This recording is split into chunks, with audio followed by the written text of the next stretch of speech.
It's time to feel the rage. Welcome to Film Rage, where we talk movies in theaters, streaming, and classic films as well. Directors and actors beware, as you cannot hide from the rage. My name is Bryce, and I'm part of the Film Rage crew, which also includes Jim. Hey there, Jim. Hey, Bryce. And Murray is not here today. He is a sicky poo. Well.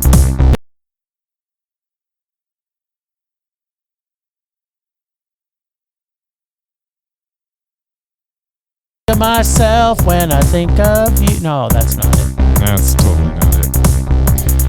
So with the introductions out of the way, let's rage on. It was the loudest that music's ever played. I can almost not even hear you. I just cranked it. Nobody wants to hear me talk. They want to hear the Film Rage intro music. That's all they want. Without Murray being the governor. Yeah. Now, I'm telling you, this is going to be the loudest episode ever. All right. If it's too loud, you're too old. That's right. Like we are. Isn't that right, Jenny? Well, thanks to all been supporting us. If you love our independent podcast, please like, subscribe, share, and give us a 5-star rating on your listening platform. Or support us and join the Film Rage community by joining our membership at buymeacoffee.com/FilmRageYYC. If you cannot commit to a membership, you can still buy us a movie rental and dare us to see a terrible film. And if I play it anywhere in the world and it's not a children's movie, we will watch it. Now, let's get to raging. But first, here's a word from our sponsor.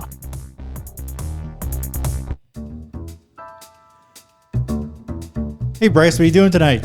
I'm going to my favorite cinema, Canyon Meadows Cinema, to see the best second-run movies at the best price. What? How inexpensive are they? Regular price is $5, $5. Regular price is $5. Makes me hope they also serve pizza. They do, plus a lot of other great food choices. Plus, I'm planning my office Christmas party there. They can host a plethora of options for any get-together. Gaming, movie, drag show. Drag show? Now I know where I'm planning my next party. Hey, maybe you think there's a Liam Neeson or superhero movie planned? I hope not. But maybe there'll be a great independent documentary. Sure. Call CMC at 403-670-5444 to book a special event or go online at canyonmeadowscinema.ca.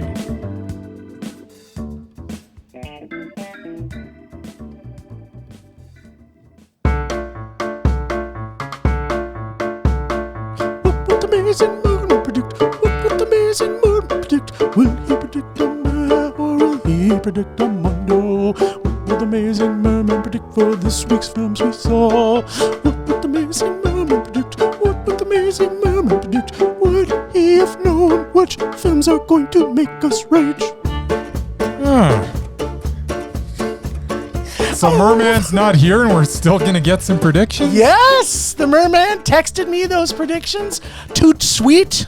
Nice. Even from his deathbed, where he has, I think, anal bleeding and mouth sores and some kind of vaginal yeast infection in his armpits or something. I don't know. He's really sick. So interesting. And then he still went and saw a movie with me. So I'm like, the other night. So I'm like, dude, were you trying to kill me or what? Like, with everything that's going wrong with him. So this is the Merman's predictions. Are you ready for this? Okay. So the two movies we watched this week are Night Swim. Yes. And American Fiction. That is true. Those are the two movies we watched. And Murray made it real simple for us. Okay. He went Night Swim, Rage. Yep. And American Fiction, Mondo. So he's on either end of the spectrum this week. All right. So who would have thought? Those are some sound predictions. Those are some sound predictions. Whether they're right, let's find out. Yes.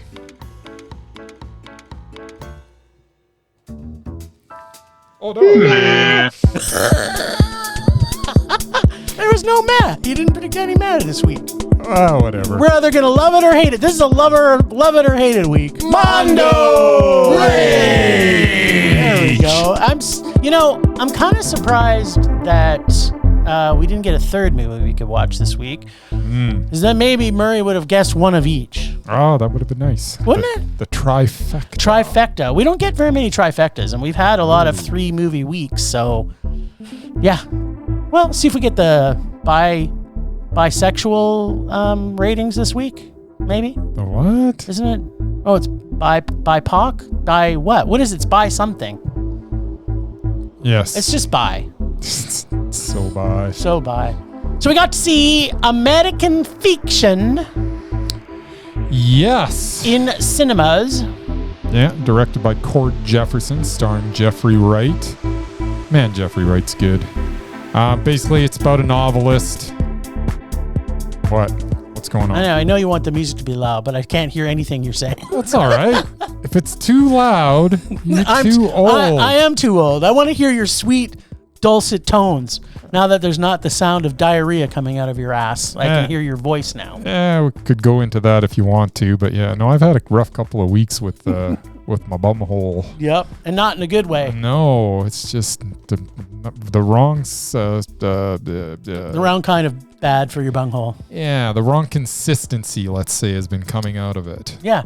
It's been just water, but and not good. No, I made the mistake of taking some Imodium. Don't do that if you got food poisoning. It just delays the inevitable. Yep. You know what? I'm kind of want to see a movie with that in it now, but you know. On that note, what did you think of American Fiction? So stars Geoffrey Wright, directed by Cord Jefferson. Story of a novelist who's kind of fed up with what's been going on with how blacks are being portrayed in novels and whatnot, and decides to pull one over on the old establishment by writing a novel that is very Stereotyped. close black. Yeah, stereotyped. Very stereotyped, just ridiculously over the top as a total joke. And surprise, surprise, the editors loved it. All the white people, all the publishing houses were like all over it. They want to make a movie out of it. The exact opposite happens, of course, and that's what leads to all sorts of stuff. Real solid cast. Geoffrey Wright is just so good every time we see him.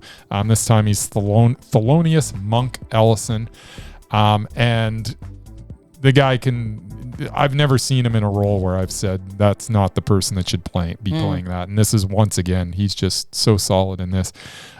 There's so many people that pop up in this movie that you're like, wow, that's like his agent John Ortiz pops up and is so good. Sterling K. Brown, every time we see him, it's just amazing, and he's amazing as well. He plays his brother in this, Clifford. Keith David, he plays a very small bit. He's just in it for a little bit. Adam Brody actually has a not that small a role, but I didn't even recognize him in the first scene for some reason. And then when I saw him for the second time, I was, oh, that's Adam Brody. And he is so funny in this. Yep. It's just a solid cast all the way around. I would be remiss if I didn't mention his I guess it was I don't know if their housekeeper who took care of his mother. I don't know what you want to call her. But her name is Myra Lucretia Taylor. She was Lorraine in this. Yeah. And she was so amazing. Like, I just love this lady. I just wanted to hug her the whole time she was on the screen. It was like one of those characters that it's like she's the mom of that house for sure. But this movie, as it rolls along, just made me laugh so hard at so many different times. It is just in your face. It's such a refreshing movie, and I absolutely adored it. This was Mondo for me. What? Apparently, the Merman predicted you. Yeah, well.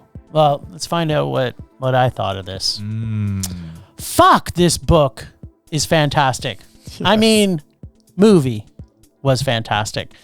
I mean, it was written so clever. When I was watching it, the only could come to my mind was clever. Geoffrey Wright, as you said, was so amazing in this. I think, to your point about that, I think what's so good about him is I put him in the same camp as Tom Hardy, in the fact that when you see him in the movie, in whatever movie he's in, you can't imagine that he is a real person. He is the character that he's playing. He does that in every single role he's in, and just knocks it out of the park. He's just, and this is a side of him I've never seen, actually, because usually he has, I don't want to say he's characterized a little bit, but he has such a high intellect in most of the times when you see him in other movies. But I mean, he still has it in this. Still has but that, he shows so much more diversity to his depth of his character in this, right? Like, he's a flawed character. And his intelligence cannot save him. I love how... I think it's his intelligence that what kind of brings him down. Yeah, because it is a little bit, for sure.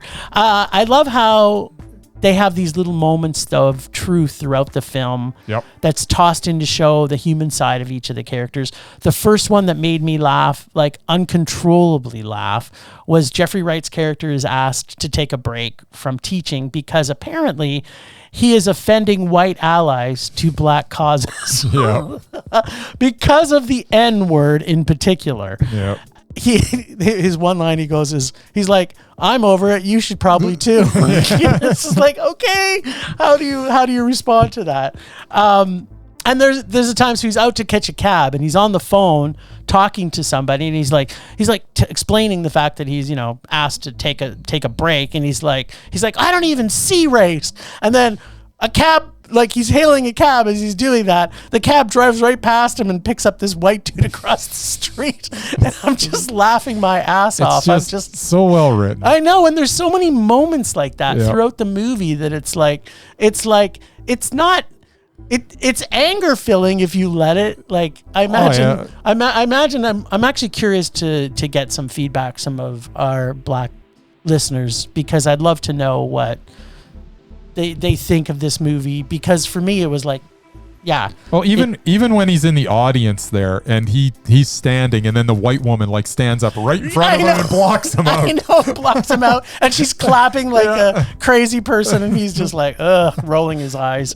I know maybe I shouldn't be saying this, but his plight of trying to elevate black characters above stereotypes is what I've been saying for years. I'm like, stop making movies that stereotype people. And we even talked about it last week. It's like, or maybe it was last week or the week before, but talking about how now they're on this trip of let's put black characters as the bad guys. I'm like, what is this? Is this, just give them characters that, like, 2 of your movies in your top 10 last year were made by black filmmakers that were just people who were happened to be black doing amazing things. And this is a movie that I think really helps to do that. The director, writer, is it Cord Jefferson? Is that who it was? Yeah. How he was able to keep this together and have such a intelligent and clever story is just so brilliant. I found the story quite refreshing and humorous and poking fun at all us whiteys in such a funny way, but also about American society in general. And seeing Leslie Uggams, who we don't see enough of. Like, I think, she's just been coming in more things. It's like she was sort of forgotten for a couple of decades, and seeing her come back in movies like, what's Murray's dude? Ryan Reynolds movie. Was she in Ryan Reynolds? Yeah, she was she was his blind roommate. Oh yeah, the Deadpool. Yeah. So seeing her in movies like this. How could I forget that she was in that? I don't know. I'm an idiot. She's just brilliant in this too. Like, she has so much range as well. This film is plain and simple, a great piece of American fiction that also happens to be Mondo. Yes. I have a bit to unpack as well. What did you think of the music in this? The music was so different than any movie I think I've seen in the last 10 years.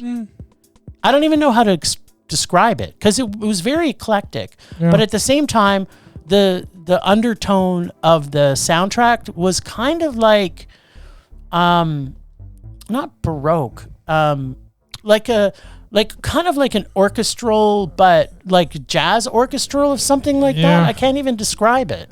It blended in very well. It wasn't like it didn't ever take center stage for me. It was always But there was scenes where the there's music was transitions there, and where it was, and you'd hear it, and I'd go like, wow, that was like I never would have pictured that as a transition song, but it worked. Yeah, no, everything worked in this movie.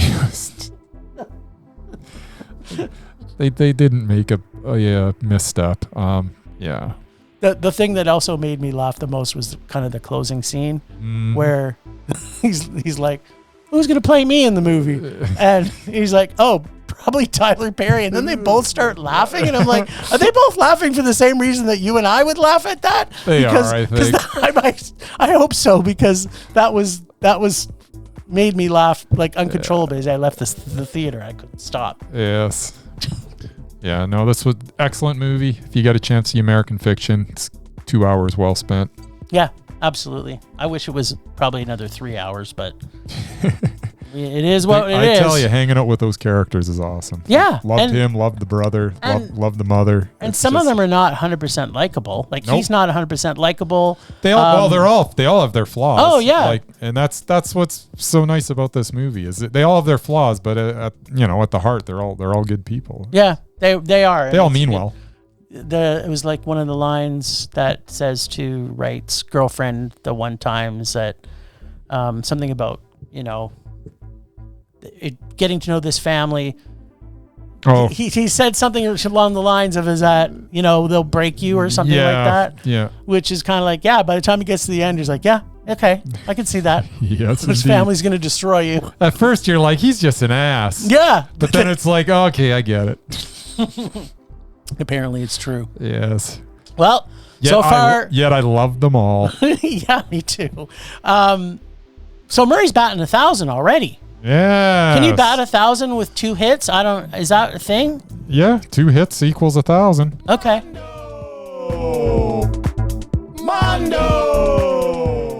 There we go. Nice. All right. Well, we went to go see a movie called Night Swim, and this is the one that I went with Murray while he was having his night sweats as he was sick and hopefully trying to pass on his sickness to me, but apparently it didn't work because I'm not sick. That's good because I have no intention of getting sick again for a while. Me neither. Plus, I literally have no sick days left at work. Uh-oh. Yeah, well, whatever. Okay, so Night Swim. Yes. Evil pool water from fresh, life-giving magic water that needs a sacrifice. Now you know the entire story. But first, you spend basically an hour of boringness followed by ludicrousness and predictability with one of the most annoying actors of our age, Wyatt Russell. Well, maybe not for whatever reason. He really annoyed me in this movie. Like, I maybe don't hate him as much, but in this movie, I really hated him. I didn't like him. I don't know if I didn't like his character or I just didn't like his acting or what it was, but he was not. He was fine. He was poopy. I found him very poopy. Yeah, well. The rest of the cast I felt was like, okay, I guess. But in this, what seemed like either rated G or maybe PG at the most horror film. It had one jump scare, a bunch of terrible makeup, and a story so thin you would think a pool cover is thicker than this annoying and completely boring film. In case you missed it, I've already said boring twice. Sorry, now 3 times. Imagine the stupidest idea of a horror movie, just like the trailer promises, and that's exactly what you get for almost an hour and 45 minutes. The trailer was probably a good prediction of what an hour and 38 minutes was going to be like. But it felt like 3 hours because it was so completely boring. This pool party, I got no Speedos, no topless piranha double Ds, and not 1 ounce of joy. It was a super duper rage. I hated this movie. I kept looking at my watch going, when is this going to end? What'd you think of Night Swim? Not the song by REM. Yeah, I was disappointed. I thought this was going to be a documentary about this night swimming, the song by REM, but it's Night Swim, which I didn't realize. Oh, that's why it was the Ming that would have made it better. The title came up and I'm like, wait a second. It's not Night Swimming. It's Night Swim. That's totally different. Yeah. Do you remember the trailer of this, by the way? Yeah, the trailer looked bad. Yeah. And the movie lived up to the trailer. Yeah, I'm not a huge fan of Wyatt Russell. I don't know what it is about the guy. I don't know. He's probably fine, and maybe someday I'll warm up to him, but I've never been. He doesn't have any range. That's what I think it is. He doesn't have any range.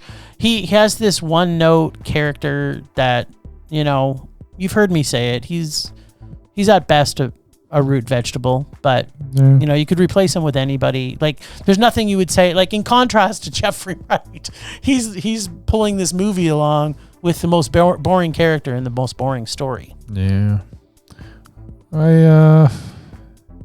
It's not a good movie. What I took out of it is that apparently I don't understand if you're gonna like get rid of a kid, why wouldn't you get rid of a kid that's like all sick and stuff? But I guess she wanted her son instead of her daughter. But I guess it was a movie about sacrifice. I guess. So she sacrificed her daughter so that her son could. Well, no, I think what it was, because the same sort of thing. Well, it was kind of like a wishing well type. It was a wishing well, but she didn't know. I think it was a wishing well until she'd already made the wish to get her son better, and then. Basically, she got possessed. She got possessed, and then she knew she was okay with it. She was still kind of possessed. Yeah, but she was okay without her because she's probably still possessed by the water. So you're possessed forever by the water? Was that why she? That's why she was like black bleeding. Stuff was coming out of her. Yeah, of course it's in her, because she didn't cough it out like Wyatt Russell did. So Wyatt Russell coughed it out, and that's what makes him not possessed, and then that's why he decided to sacrifice himself. Oh, did I just do a spoiler? Yeah, you know what? This movie's a spoiler. Like, you know what? Here's my take on spoilers, everybody. Yeah. We still have a lot of listeners that listen to us that say, I kind of watched the movie before I listen to you guys now, because simple fact that we do sometimes put spoilers in, but we try not to put too many spoilers. I would say that we put spoilers in movies that are crap, and we watched them so you don't have to. Yeah, that's the way I feel. Like, I don't want to spoil Mondo's. Yeah, but like, I'm not going to sit there and spoil the ending of something that was awesome, but if something's garbage, I mean, I might as well tell you, what happened, so you don't have to watch it yourself. Yeah, just don't see this movie. Like, watch the trailer and then be annoyed by it because it's stupid. And then don't see the movie. Just, if you really want to get annoyed again, just watch the trailer again. It's the same trailer too. Like, they didn't build a second trailer because they thought this one is really annoying. Someone's going to not want to see this movie. What did happen that was positive is because it was about a wishing well, basically. I decided to listen to Wishing Well by Phantom Planet afterwards, which I really like that song. What about Trent D'Arby's Wishing Well? Do you like that song too? I don't like it as much. I still like it. Trent D'Arby's I'm not a big good. fan of Terrence Trent D'Arby. I like him. I'll take Phantom Planet's. Totally. I'm not debating Jason Schwartzman on drums. Come on. No, I'm not, don't get me wrong. I'm agreeing with you, but I still like the Terrence Trent D'Arby. All right. I do. Let's put it this way. I like it way better than this movie. Well, yeah.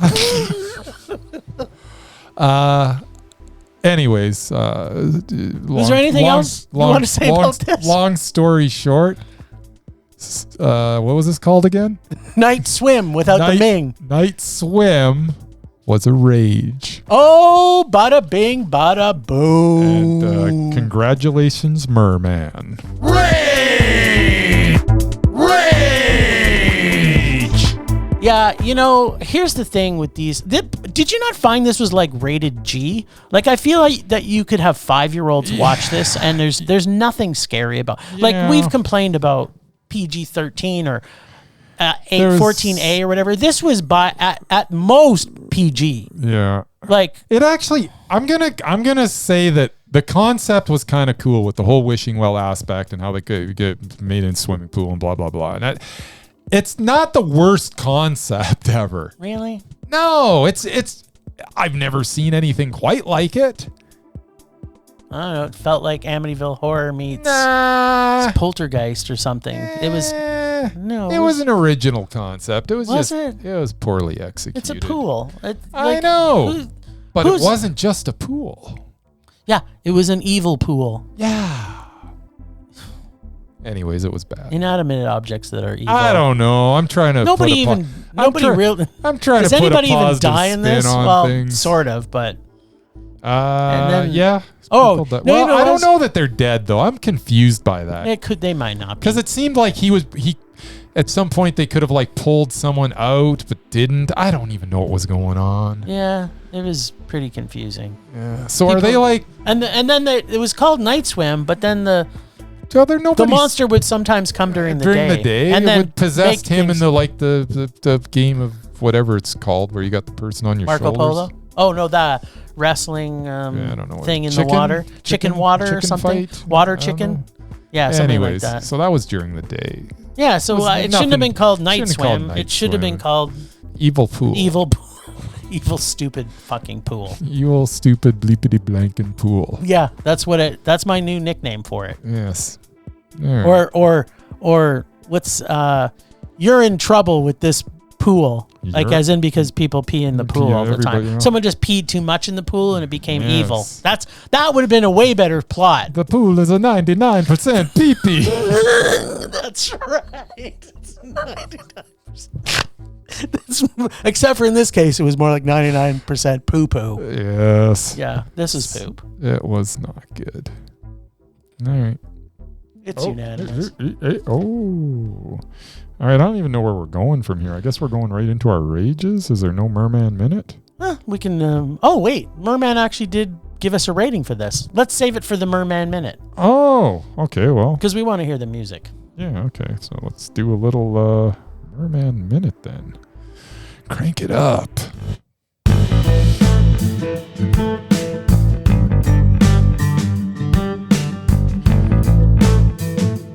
I seem to be double tapping everything today. I just can't hit something once. I got you wanted little to stutter start to everything we're doing. You want to double tap that movie, I think, is why. Maybe. So 2 things for the Merman. Number 1, if Merman was here, we both predict that he would have wanted to talk about the Golden Globes. Yes. Which we're not going to because we don't give a flying fuck about the Golden Globes. Yeah, you're not here, Merman, so suck it. Suck it, baby. But instead of having Merman tell his rating when we were reviewing Night Swim, we're going to put it in the Merman Minute. Okay. And Murray actually didn't hate this as much as us. Really? He gave it a meh. Oh. So, if you like rated G horror movies about evil pool, then you're in for a surprise. See how I did there again? I did. He gave it a meh. Meh. Well, that's his prerogative. That's right. And hopefully we get the Merman back next week. Merman. Because I think there's a movie coming out this weekend Is there? that he probably wants to see. Oh, that's exciting. I know, right? I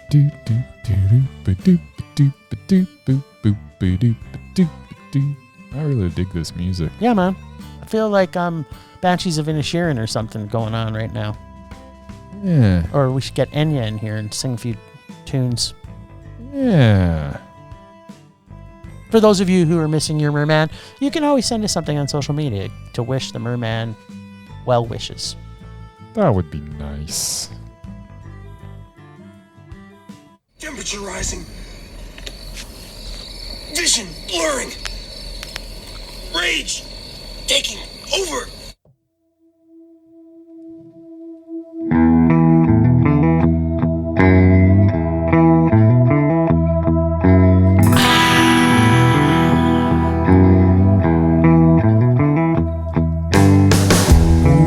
Oh, sweet, sweet rage, I love you so. I love to rage at crappy movies like Night Swim.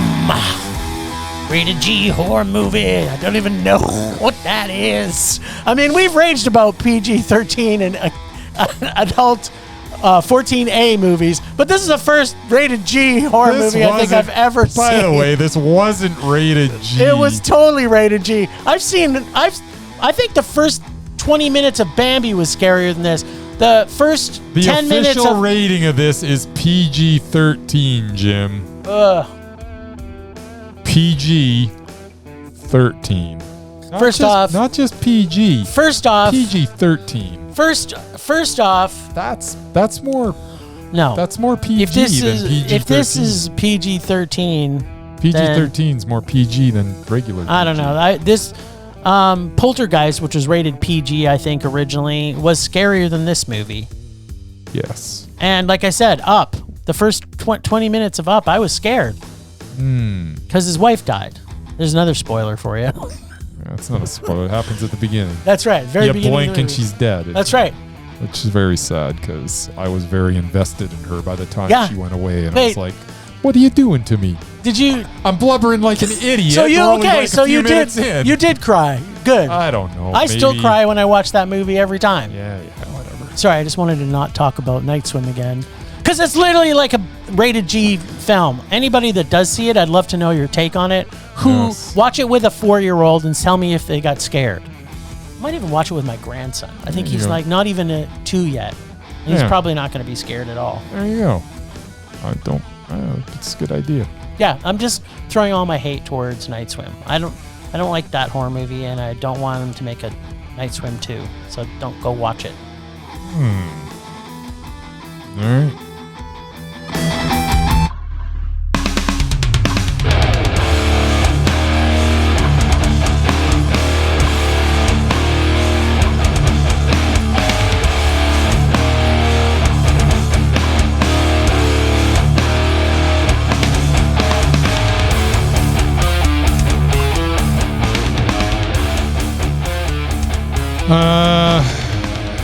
Nothing's really made me rage other than Imodium this week. That could be it. Okay, my rage is Imodium. I mean, come on. I got some food poisoning. I'm peeing out my bum hole. So someone says, take some Imodium. It'll take care of it. No, it doesn't take care of it. I never take anything like this. I'm not big on pills. So it says to start with 2 pills. And I'm like, the hell I'm going to start with 2 pills? That ain't happening. So I break 1 in half and I swallow it. That's fine. The diarrhea goes away almost immediately. And I'm like, okay, I'm feeling pretty good. So then I'm like, well, maybe I should eat because I'm feeling pretty weak because I've just had diarrhea for like a day. And so I take the half a pill and I'm feeling pretty good. And I'm like, okay, this is cool. And then shit goes wrong. I get up at 4 a.m. and my stomach is in a knot. I've never felt such pain in my stomach. I'm like, oh my God, something serious is going on. And then whoosh, I am just every 15 minutes, for like almost 8 hours straight, I'm just whoosh, whoosh, whoosh. And I didn't take any, I just took that half a thing, which basically lasted like 14 hours. But then once it wore off, it was even worse because all I was doing was postponing the inevitable. So instead of me getting better in a day by just letting nature take its course, I take this stupid pill and it was horrible.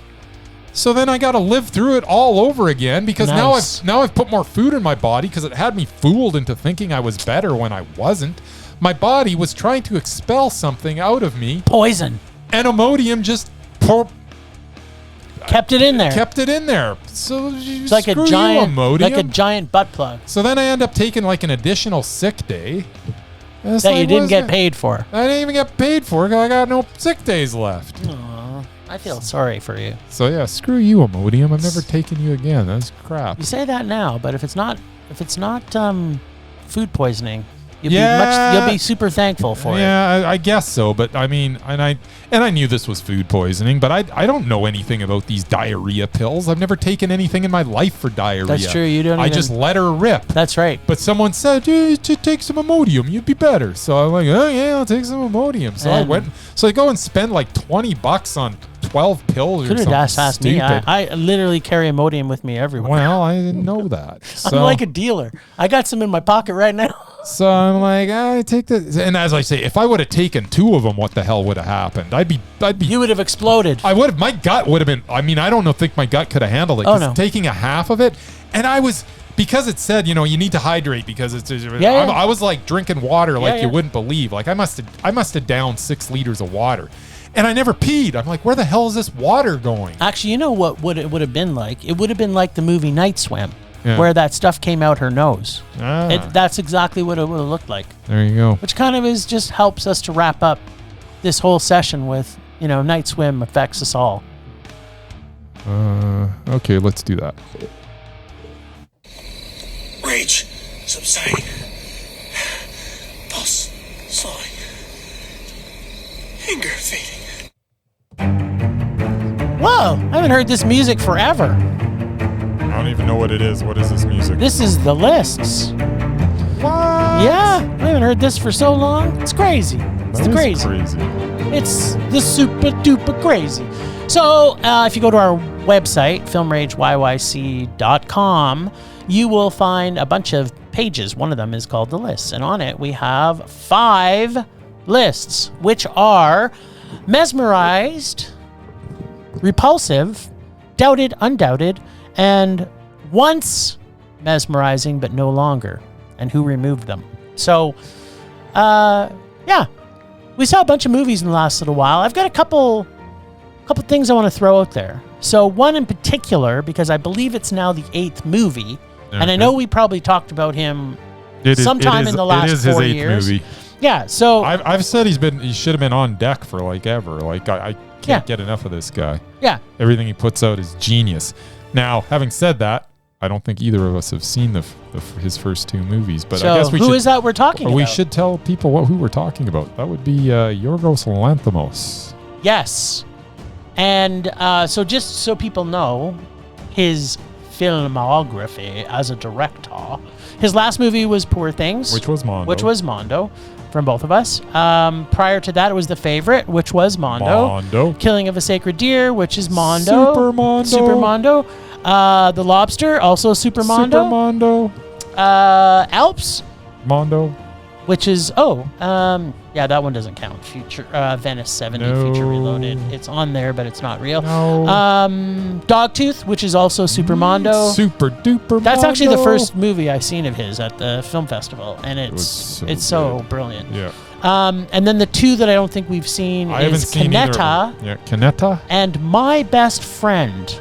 So there's some pressure there because one of them has to be Mondo, That's right. and neither of them can obviously be a Rage. But That's right. we need 1 out of 2 to be Mondo, and Yeah. maybe. I mean, these were his first 2 movies. Maybe every now and then. Yeah, I mean, it's possible, but I mean, at least he's got a 6 track going. record. He's got 6 going for him. He's inevitably he will be Undoubted, but I think we need to watch a couple of movies, I guess. And he's, you know what? He has 3 things in production right now. What? Yeah. So I mean, he hasn't put a movie out in a while, and he's got the Hawk Line Monster, The Man in the Rockefeller Suit, and Kinds of Kindness.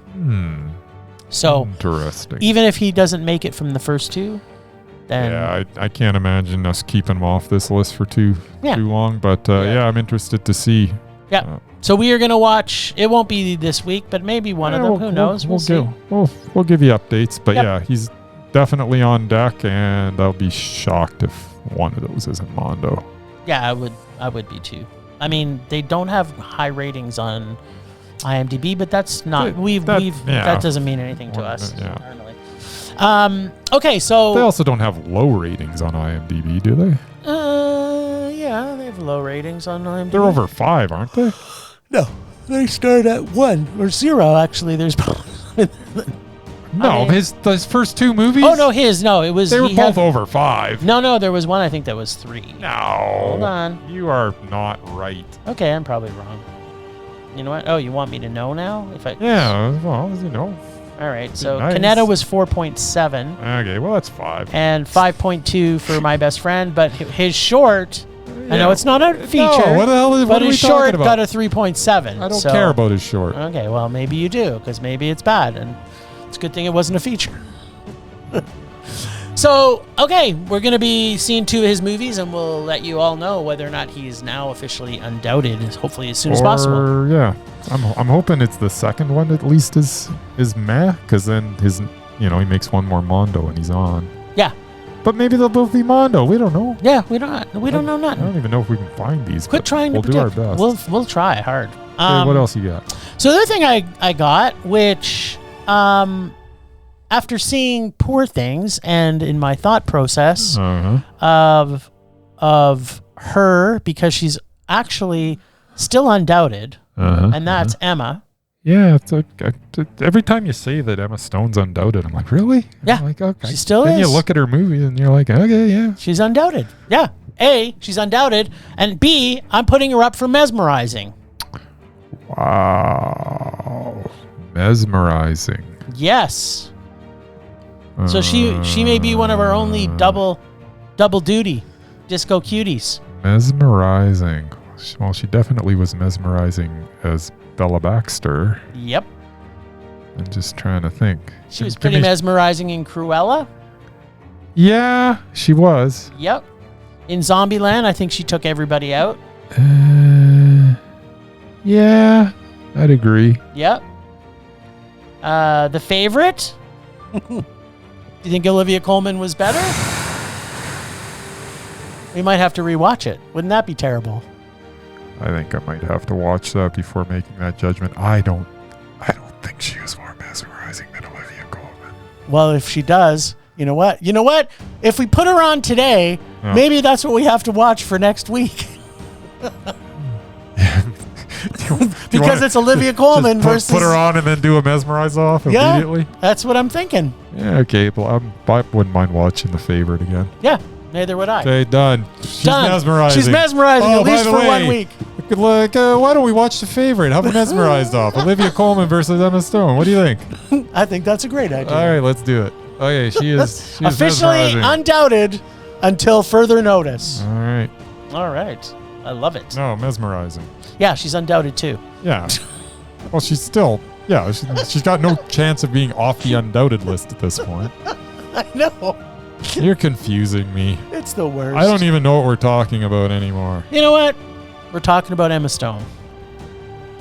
Soon to be hope. Well, I don't know. I don't want to hope it because I do love Olivia Colman too. So. All right, that's all I got this week.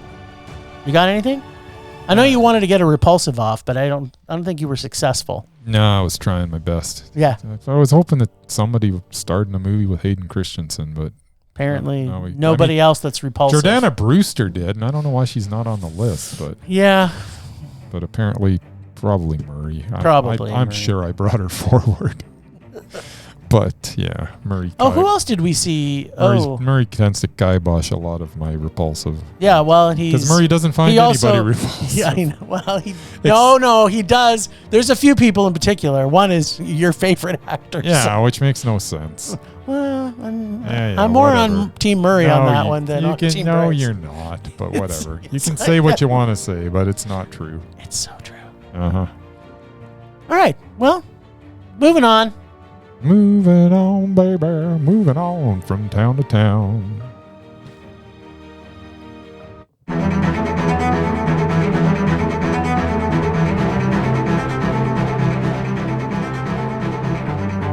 Ho, ho, ho! Or as I like to call them, Bryce, Murray, and Jim. Because apparently we're in the Christmas season now. And these certainly aren't the three wise men. Last time, the boys, or if you're feeling festive, hoes, pulled the fabulously evil remake of Death Wish from 2018. My own personal thoughts on this film can be summed up in one word. Why? This week, it's all about our big hoe, that Christmas-ruining Grinch, Bryce, and it's his turn to Casey or Dare. Now let's check in on the Christmas hoedown and see if our naughty little elves enjoyed this Bruce Willis pre-Christmas Christmas present, which, unlike Die Hard, is not a Christmas movie. Come on, Bryce. Ho, ho, ho. Now, in fairness to our listeners, Yes. we have been putting off bringing our rage back. And it feels like Christmas here in Calgary because it's minus 30 and we're covered in snow. So, and the three of us are hosts, let's face it. Film hosts. Sure. We'll watch anything for $1. I'm not above that comment. Exactly.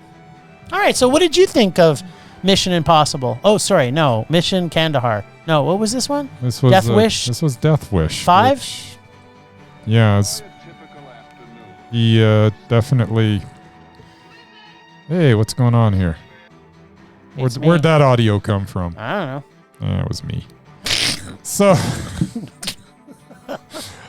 I'm actually watching the trailer of the first Death Wish for some reason. I don't know. Well, I'm trying to figure out why they even called this Death Wish, because now that I'm watching the trailer of the first one, Was he a doctor in the first one? this actually makes... No sense. Well, no, he wasn't a doctor in the first one. He was an architect. And, I mean, I guess it's got a similar setup, but, like, why did they make him a surgeon this time? What was that about? I don't know. I've got something to say about that. Anyways, yeah, this was unnecessary. It's another remake where I don't understand why they did it. I don't have any fond memories of like the original Death Wish or anything. I barely remember it. I remember not hating it. But this one just, it has some moments. I will say kudos to Eli Roth for at least giving us a couple of good kill scenes and a little bit of gore that was kind of enjoyable. But at the end of the day, Bruce Willis is just sleepwalks through this thing. And it is just not good. And there is one scene where it's like, why would you even write a scene like this? It's just lazy. They have this little scuffle, and Bruce Willis is about to get killed by this guy, and magically a bowling ball rolls off of a shelf and bonks the guy on the head. What is this, a Looney Tunes cartoon? It was. Like, that's what I felt. What the hell is going on? And it doesn't fit the movie at all. Like, I am just baffled at the laziness of this film. Yeah. So yeah, it was a rage. Everything about it was not great. It wasn't as bad as I thought it was going to be, but that doesn't make it any good. That's right. And as I say, I just watched the trailer of Death Wish, and it kind of brought it back a little bit. And Death Wish had something. This one just didn't. It had Daddy Bronson in it. Yeah, and as I say, I was just Bruce Willis. It's like he did not care. He just didn't care. Oh, I've got something to say about that too. So, anyways, this was a rage. Kudos to Casey for bringing the rage one more time. I hated this movie. He does, but not as much as I thought I would. But that doesn't make it even a meh. It still makes it a rage. It's still awful. It's still awful. But I forgot that Eli Roth directed this. I was like, what? Why? Well, that's exactly what Casey said. He said, why? Yeah, why on so many levels? Why Eli Roth? Why remake this? Why Bruce Willis is in it? It's like, it's one of those weird, like Eli Roth, I don't think he's ever like that's the first thing he's ever just remade, isn't it? I don't think he's. I don't know. I'm not a huge Eli Roth fan. It was kind of a weird. I don't hate him. Well, I don't hate him. I'm just not a huge fan. Yeah, but this was just not good. It was weird. It's like these directors every now and then just make a movie with Bruce Willis just for the experience. I know Kevin Smith wrote all his own movies until he decided to make Cop Out with Bruce Willis. What is it about Bruce Willis that makes you want to make a crap movie? Maybe Bruce Willis is the nicest person you'll ever meet. I hear he's a dick on set. Really? Huh. Yeah, that's what I hear. Well, he's not really a dick per se, but he doesn't really show up on time, and he's like, whatever, we'll get to it when we get to it. And, the director's trying to do stuff. Move things along. And, I guess early on, Kevin Smith had to be kind of explained that, Bruce does things at Bruce's pace and we just go with it. It's like, no, you're making a movie, man. You got to have things lined people up. see Die Hard and think, if you're shooting if you're shooting a film outside and it's during the day and, by the time you get to shoot it, it's night, that's a problem. Because Bruce wasn't ready. Bruce wanted to play poker or eat some corn chips and masturbate or whatever he was doing. And it's like, Moonlight. Come on, man. Or Moonlight. He was in the Moonlighting, wasn't he? With Yes. Sybil Shepherd. That's why I said that. Oh, that was a terrible TV show. Just terrible. That's right. Now, would you want to hear what I thought of? I don't know. I just felt like I might have been rambling on a little bit there. Yeah, well, you got sucked into the Bruce Willis cavern. Yeah. So it's funny how you mentioned the first thing. Well, one of the first things you mentioned about him being a surgeon. So my first comment is a surgeon. Bruce Willis is a surgeon. Yeah. Which is somehow important. And I'm thinking maybe because that makes him rich enough to steal from, I guess. Because you got to have an actual character that has money for people to want to steal from them, I guess. And for the first 40 minutes of this film, Bruce Willis, even after his family is killed, shows as much range and emotion as a soap dish. And then it continues through the entire movie. Yeah. The scene where the bad guys break into his house to rob Willis's family and ultimately kill his wife and wound his daughter. Yeah, they foreshadow something in there. Yeah. And it doesn't ever pay off. No. And it's just weird. And I thought that scene was done okay. Yeah. That was the only scene I thought was okay. Was it? But otherwise, this movie is dull. And along the way of the dullness, there was some kind of subplot message I wasn't even sure about, like maybe being rich is bad, or maybe that Bruce Willis started picking terrible films right at this point in his career. Oh, before this. But then I looked earlier, and no, he started a long time before this. I didn't have to look. Yeah, well, I just wanted to make sure. Maybe that was the point. I kept looking at the clock to see how much longer this was going to be before it ended, or something happened. The whole time I'm watching this movie, a bowling ball fell off a shelf. Well, that is something. The whole time I'm watching this, though, I'm not sure about what is actually happening or what Willis's thoughts or processes were through this entire film. But as his daughter is in a coma, he's wandering the streets for God knows what reason, when his supposed love of his life, his daughter, is in a coma, and everybody else who knows her spends time reading to her because, it's somewhat important to help her heal. But no, he's roaming the streets and shopping for guys with random people to also watch his daughter, which made absolutely no sense. As a parent, if I was not working because I'm traumatized, which you didn't get that opinion from Bruce Willis's acting. No. And you're watching this and you're going like, okay, what should you be doing? Probably sitting with your daughter and reading to her, or being by her side to make sure that you're there when she wakes up from her coma. But no. He was just out wandering the streets for no apparent reason. Yeah.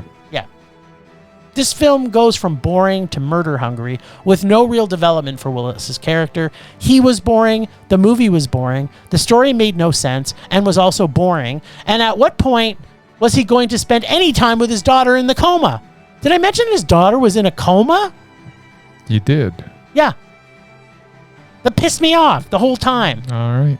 Because it's supposed to be valuable for her healing process.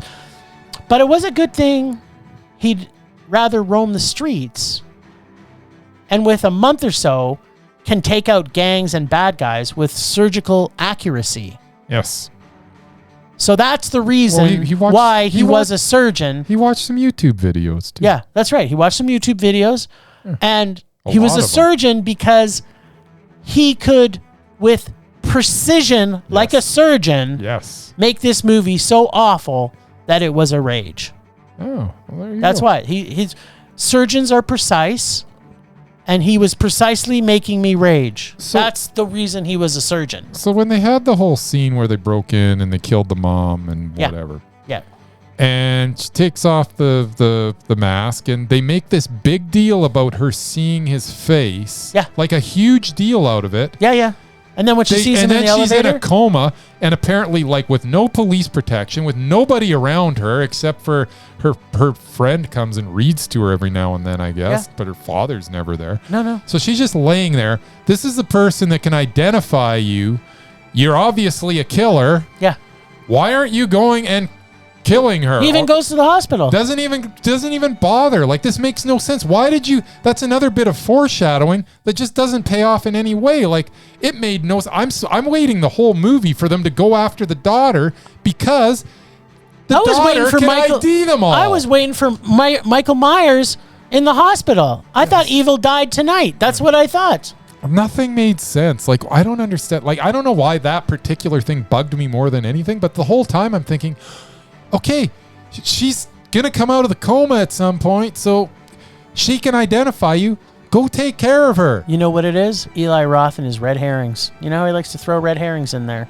Is that what it is? I bet this one was just terrible, like this movie. Yeah, it was awful. I did not like it. Actually, more I think about it, it wasn't even as good as I've made it sound. Because it's terrible. It's terrible. All right, now you get to choose either to Dare or Casey. What are you choosing? Choose. I'll choose. La la la. I'm a glutton for punishment. Give me Casey. All right, here you go. There's some goodies in there. I haven't watched enough really bad movies. Yeah, lately. we watched a bunch of good movies over the holiday season. I mean, there's a couple that were. We did see Night Swim. Remember that? We saw Night Swim. We saw Aquaman. Yeah, we saw. Oh my God, we saw Aquaman. Which bumped somebody out of my top 5 worst of my top 5 rages. All right, what did we get? Another frickin' ghost movie. For crying out loud. Fortunately, it's not Ghost though, so that's good. Although Whoopi Goldberg's good in it. Goldberg's actually almost worth watching that for. Yeah, exactly. I can watch Whoopi in most things. Yeah, but what ghost movie are we watching? Up until she started making ridiculous comedies again. She started with ridiculous comedies, and then she ended with ridiculous. But in the middle, you know, she we had did The the Color Color Purple. Purple. Yeah, she did Ghost. Yeah. Anyways, I am going to be watching. I seem to be rambling a lot today. You are. You're like, you just fucking get to the point. What do you see? Well, sir, I am seeing a ghost movie from 1999. Yes. And that movie's name is...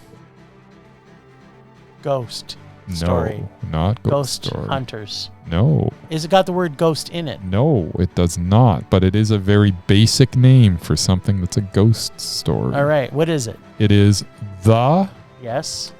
Haunting. Oh. From not the original. Oh, 1999. Oh, yeah, that's really bad. I feel sorry for you. 1999. I don't even remember this. Who's in? What is The Haunting? What's going on here? I don't even know. It's really going bad. on. You're gonna enjoy it.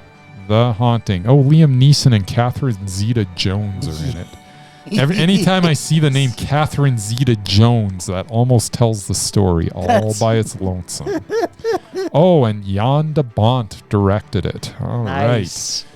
Excellent. Okay, well, Owen Wilson's in it. He's adorable. Yeah, it's going to be a winner. And Lily Taylor's in it. And Bruce Dern is in it. Oh my God, I so want to watch this. All right. Okay, no, seriously. If you get over Liam Neeson, he wasn't making stupid garbage movies by this time. If you can get past Catherine Zeta-Jones, you got Owen Wilson, you got Lily Taylor, who I adore. Do you remember Owen Wilson was in Haunted Mansion? You got Bruce Dern. Yep. You got Virginia Madsen. I mean, come on. Sounds like a recipe for fantastic. It does sound like a recipe for fantastic. fantastic. I'm going to say good luck. And I am looking forward to this. I don't remember it. I know I've seen it. I know I remember it. I don't remember it at all. Well, good. You're in for a treat. I think I might be. Why are you giving me the wrap it up sign? You're just like one big ramble whore tonight. You're not only just a hoe, you're a fucking ramble hoe. Whatever. Ramble on. I just got stuff to say. Ramble, my dog. Don't try and silence me, Jim. Oh, thanks, Rangers, for listening. Thanks to the extended Film Rage family, who you can find in our show notes. Thanks to Casey, the nerdy photographer, for the voice of Rage on there. And we're so glad to have Casey back. Find us on social media everywhere at Film Rage YYC. Check out everything Film Rage at filmrageyyc.com, including our merch site for Redbubble and TeePublic. We're always wanting to make this a raging blast for all listeners, so please comment, like, and subscribe, or send us emails to filmragecalgary@gmail.com. Dare us to see terrible movies to fuel our rage, but no matter what you do, please, please, please, pretty please, please, please, make us a rage. And that's it for this week. A rage on. Rage on.